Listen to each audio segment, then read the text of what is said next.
This is the second part of lesson 8.3, continuing with the Pythagorean theorem idea. For this second part, we're actually going to take a little tangent road off. We're actually not going to be using the Pythagorean theorem for this one. What we're going to be doing is reviewing some ideas that we learned back in Unit 5 from matrices. So if you look back, I've got this on your paper. If you remember with matrices, we learned that if we had this triangle and it had the three ordered pairs, so if this was A, B, and this was C, D, and this was E, F, remember that you could put it in a matrix like that and then you filled in with 1, 1, 1. And then what we can do is if we find the determinant, that's going to be the area, or we're going to be able to use it to find the area. So just reviewing how to do the determinant, you're going to have this ordered pair, ordered pair, ordered pair, and then you're going to fill in with ones, and then you're going to repeat the first two columns. Okay, so you're going to repeat that. So that's how you do that. And then you're going to multiply there, there, and there, and you're going to add all of those. So that's what that part is. And then you're going to subtract, and then you're going to do this multiplication plus that one. And so that's what that one is. So if you want to just pause the video and just take a minute and look that over and remember how to do that. And then the area of the triangle, remember, is 1/2 of the determinant. And it always has to be positive. So that's why we do the plus or minus. So just make sure that it's positive. And since a triangle is half of a corresponding parallelogram or rectangle, to find the area of a parallel or rectangle, just don't multiply by 1/2. Okay? So let's practice this. So it says triangle ABC has vertices, and we've got the 3 vertices.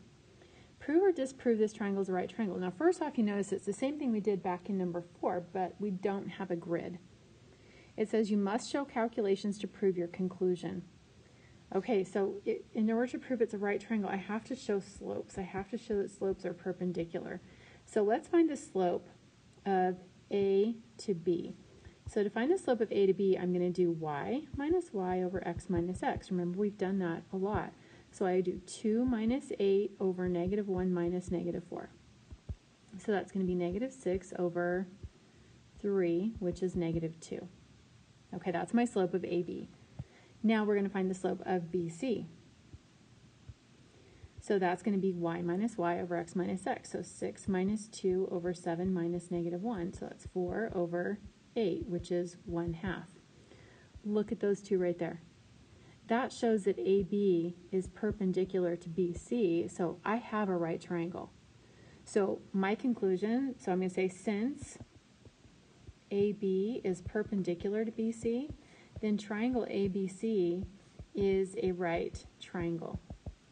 Now, if those two wouldn't have been perpendicular, then I also would have needed to find the slope of AB or AC to show maybe that one was perpendicular to one of them, because you don't really know how this is set up. So if you find two that are perpendicular, then you've got a right triangle. Okay, the second part of the problem, it says now use the determinant to find the area. So what I'm going to do is I'm going to set up my determinant by doing my 3 ordered pairs. So -4, 8, -1, 2, and 7, 6, 7, 6, and then 1, 1, 1, and then repeat. Okay, now I'm going to find the determinant. So I'm going to multiply that. So that's -8 plus 56 plus -6. And then I'm going to subtract 7 times 2 times 1, 6 times 1 times -4, 1 times -1 times 8. And I'm going to do that math. So 56 and -6 is 50 minus 8 is 42. 14 minus 24 is -10, minus 8 is -18. So that gives me 60. So that means that my area, because it's a triangle, is half of 60, which is 30. So my area of triangle ABC is equal to 30 units squared.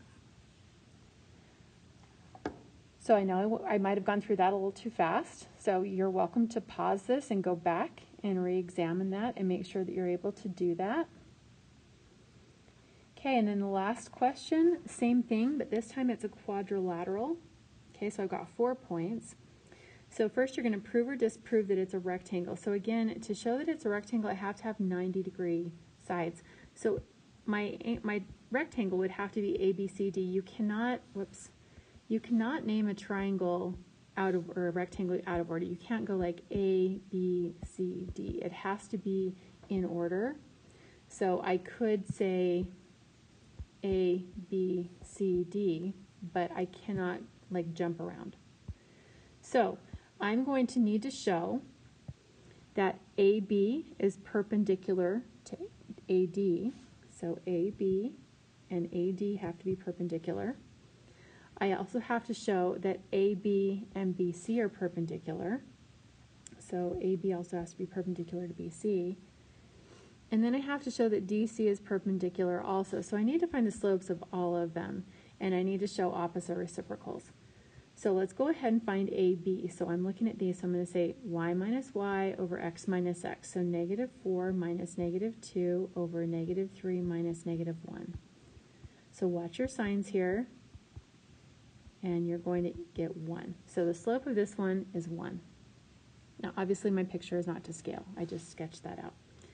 Okay, now the next one I'm going to do is I'm going to do BC. Okay, so BC, I'm going to do y minus y over x minus x. So BC, negative 2 minus negative 7 over negative 1 minus 4. So that's going to be 5 over negative 5, which is negative 1. So this one is negative 1. So question, are those two perpendicular? Because if the answer was no, you would be done. There's no rectangle here. But 1 and negative 1, they're opposites and they're reciprocal. So this is 90 degrees, but that's not enough to prove it. This could be a trapezoid. You could have a trapezoid that has 90-degree angles. So that's not enough. So let's go on to find another one. So let's find the slope of AD. Oh, actually, let's do CD because that's the next one that's showing up here. So CD, so I'm going to do negative 7 minus negative 9 over 4 minus 2. That's 2 over 2, which is 1. So DC, that slope is 1. That also tells me that these two lines are parallel. That's a good sign. And that this is 90 degrees. So again, like I just showed you, that still could be a trapezoid. So I have to show that another angle. So the next one I'm going to do is I'm going to do AD. So I need to show what the slope of AD is. So that's going to be y minus y, x minus x. So negative 4 minus negative 9 over negative 3 minus 2. So that's going to be 5 over negative 5, which is negative 1. So this slope, let me erase some of this stuff, this slope is negative 1 also. So I have shown that I've got perpendicular sides. So I'm going to say, and you guys will like this, there's abbreviation in math for the word therefore is this. Therefore. Don't try to use that in English. Your teacher may not appreciate that. But in math, therefore, since AB is perpendicular to BC, comma, BC is perpendicular to DC, comma, DC is perpendicular to AD, actually that's where our therefore should go. So since, therefore, ABCD is a rectangle. Now I want you to stop and think about this for a second. We actually could have shown this another way. Can you think of something else I said about rectangles that would prove that we had rectangles? Go back to the first lesson. One thing that I said about rectangles, when I drew a little chart for you, is that in a rectangle the diagonals are congruent.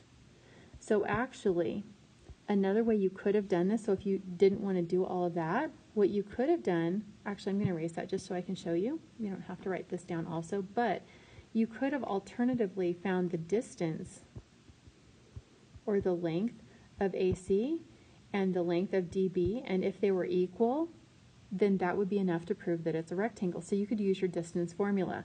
So between A and C, you could say the square root of, and then you're going to do the x minus the x, and then square it, plus the y minus the y, and then square it, and then find out what that is. And then you would do the same thing for dB, and so those. And so you could say negative 1 minus 2, and -2 minus -9. And if these are equal, that would be enough. So if you feel like that's an easier way to do it, that is a proof, because that's a characteristic that's unique to rectangles. Okay, now the second part, find the area using the determinant. So remember that since this is not a triangle, you're not going to do the 1/2. You're just going to do the determinant. If you have a graphing calculator, you can use this for this one if you'd like, but most of you may not have your own, so you can just go ahead and write this out. Remember, since you only need 3 points, so just pick any 3. It does not matter which 3, just any 3 points. Okay, so if I wanted to pick A, C, and D to use, that would be fine. If you wanted to pick 3 others, that's fine. It doesn't matter. I'll just pick, to be consistent, I'll pick the first 3. So I'm going to have -3, -4, -1, -2, and then 4, -7. And then I'm going to do 1, 1, 1, and then repeat. Oops, -7. Okay, and then we're going to do our determinant. So I'm going to have 6 plus -16 plus 7, and then -8 plus 21 plus 4. And so 6 plus -16 is -10 plus 7 is -3. And then 21 plus 4 is 25 minus 8 is 15. Is that right? No. 17. And so that's going to be -20. Now, of course, your area cannot be negative. And so the area of ABCD equals 20 units squared. Because we're not going to do the 1/2 because it's not a triangle. And your area is always positive. Okay, so with both parts of this lesson, there's a lot of things to digest and to think about. And so you want to make sure that you understand that you have to be thorough with your proof. So if you're asked to prove something, you have to show all of the things. For this lesson, I've really mapped out exactly what you need to show. And so if you'll follow all of those steps, but pay close attention to it, you should be able to do all of those things. And then towards the end, you're going to kind of be left a little bit more open to decide how to do that. Like we did on this last one, you could do either using the lengths of the diagonals or show the perpendicular. So you'll have a little freedom to do that, but pay attention to that, and then you want to check with the answer key and make sure that you're right. And then if you have any questions, make sure you ask. Before you do the quiz, make sure that you understand the characteristics of the quadrilaterals. So you want to make sure you know what's true about a parallelogram, what's true about a rectangle, what's true about a rhombus, what's true about a square, a trapezoid, a kite. So back in that first video when I told you all of those things, and then I'll also put a diagram on Canvas for you to help you find out all of those characteristics. So make sure you know that before the quiz, and then you should be ready to go.